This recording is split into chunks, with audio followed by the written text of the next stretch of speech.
Assalamualaikum warahmatullahi wabarakatuh.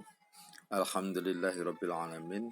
Hari ini kita dapat melanjutkan pelajaran tema 3, subtema 2, pembelajaran yang ketiga tentang benda padat. Anak-anakku sekalian, marilah kita baca bersama. Ayo mengamati. Salah satu wujud benda antara lain padat. Banyak contoh benda padat di sekitarmu. Batu, pensil, dan kursi merupakan benda padat. Mengapa benda-benda tersebut digolongkan sebagai benda padat? Yuk, cari tahu sifat benda padat tersebut. Lakukan pengamatan sebagai berikut.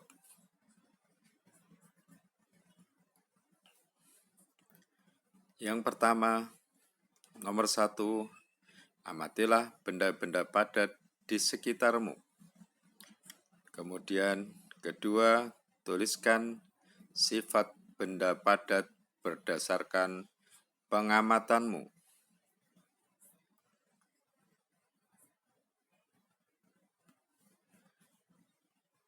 Ayo mencoba. Kamu telah menuliskan pendapatmu berdasarkan pengamatanmu. Sekarang, lakukan percobaan untuk mengetahui sifat benda padat.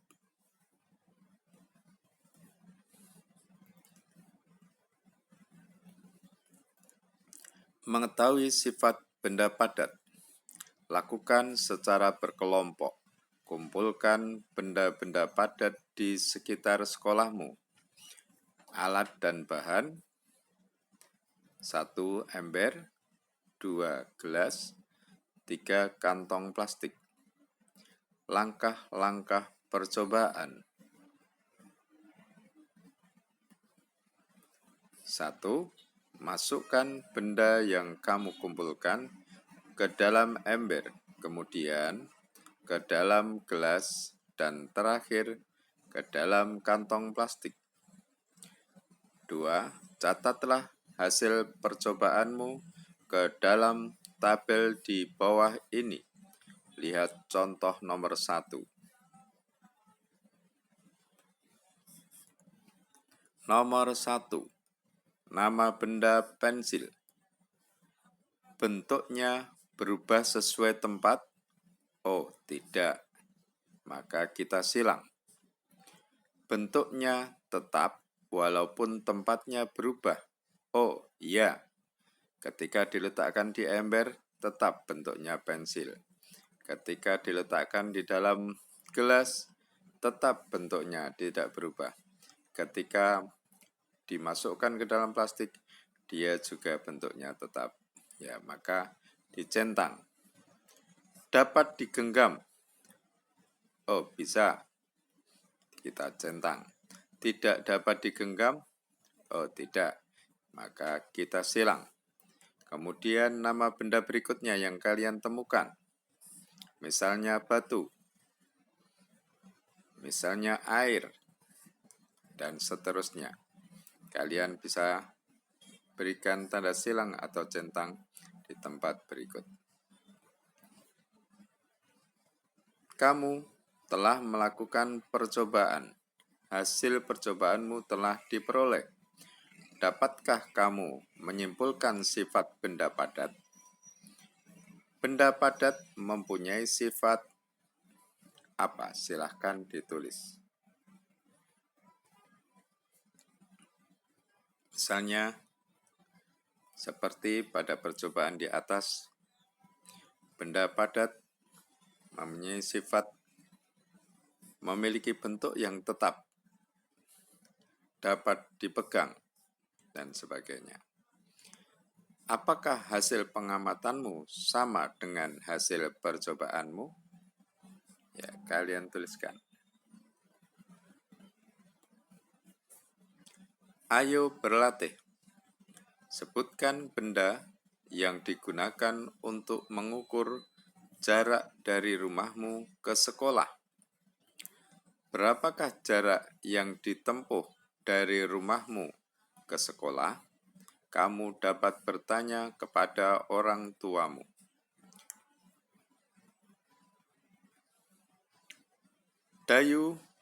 Rumah Dayu berjarak 6 km dari sekolah.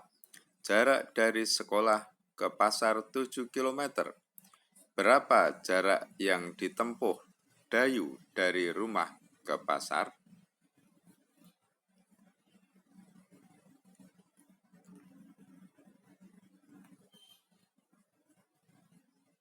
Jarak yang ditempuh Dayu dari rumah ke pasar adalah, perhatikan ya, rumah 6 km ditambah 7 km sampailah ke pasar. 6 km ditambah 7 km sama dengan 13 km.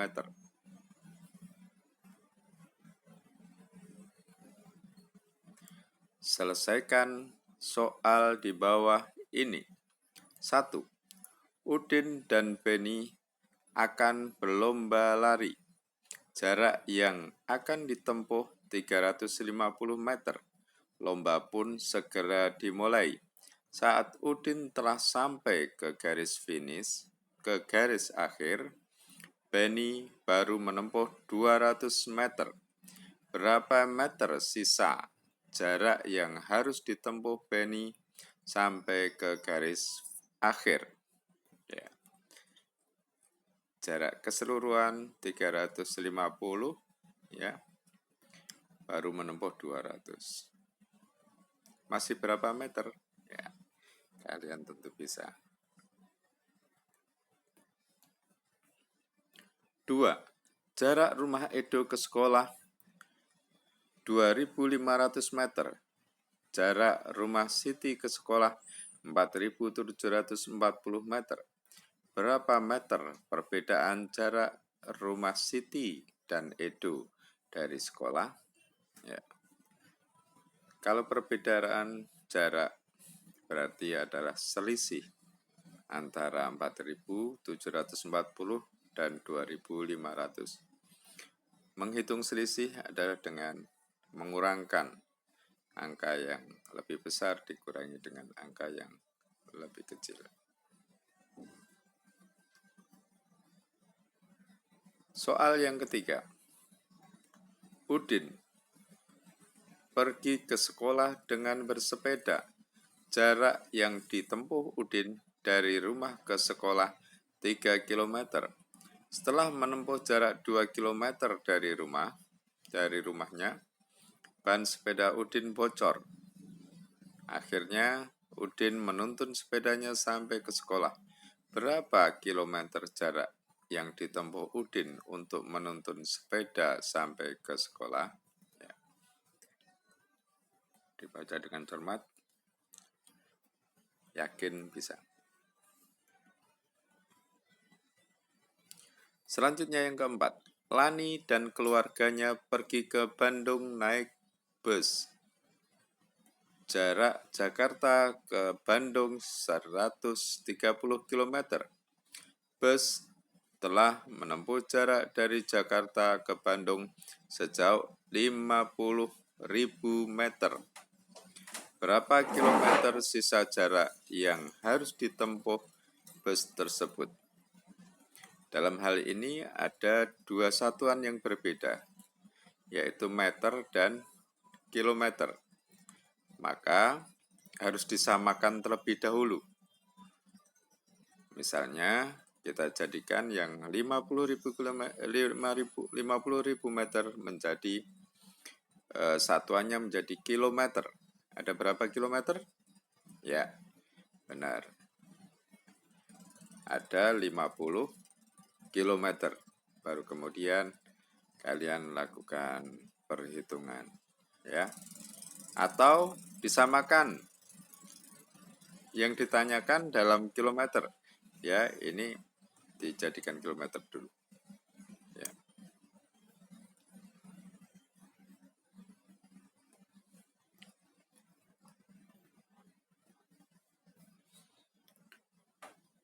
Nomor 5. Bantulah Siti menentukan jarak dari rumah ke sekolah. Rumah ke pasar 100 meter, rumah ke sekolah. Ya. Jarak rumah Siti ke sekolah 3 kali jarak dari rumah ke pasar. Jarak dari pasar ke rumah 100 meter. Berapakah jarak yang harus ditempuh Siti dari rumah ke sekolah? 3 kali 100, melompat 3 kali ya, baru sampai ke sekolah. Jadi ya, kalian bisa lakukan perhitungan dengan cermat.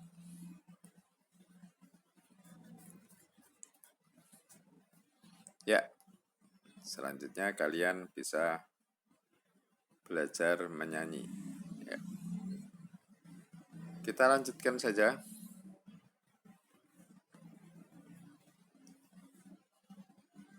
Gerakkanlah kakimu dengan 2 jenis gerakan. Gerakan yang lemah lembut dan gerakan yang kuat. Lakukan dengan iringan lagu di atas. Lakukan gerakan kaki yang telah diajarkan sebelumnya. Kalian lihat gerakannya sambil menyanyi. Kegiatan bersama orang tua. Orang tua bersama siswa mengamati gerakan tarian daerah setempat di televisi, seperti gerakan yang mempunyai gerakan lemah dan kuat. Ya. Ini kalau ada acara televisi yang menampilkan tarian daerah, kalian bisa perhatikan, kalian bisa mengamati bersama dengan orang tua. Demikianlah pembelajaran pada hari ini ya. Untuk menyanyi nanti kalian bisa pelajari melalui ya MP3 biar lebih tepat. Billahi taufiq wal hidayah wal afu minkum. Wassalamualaikum warahmatullahi wabarakatuh.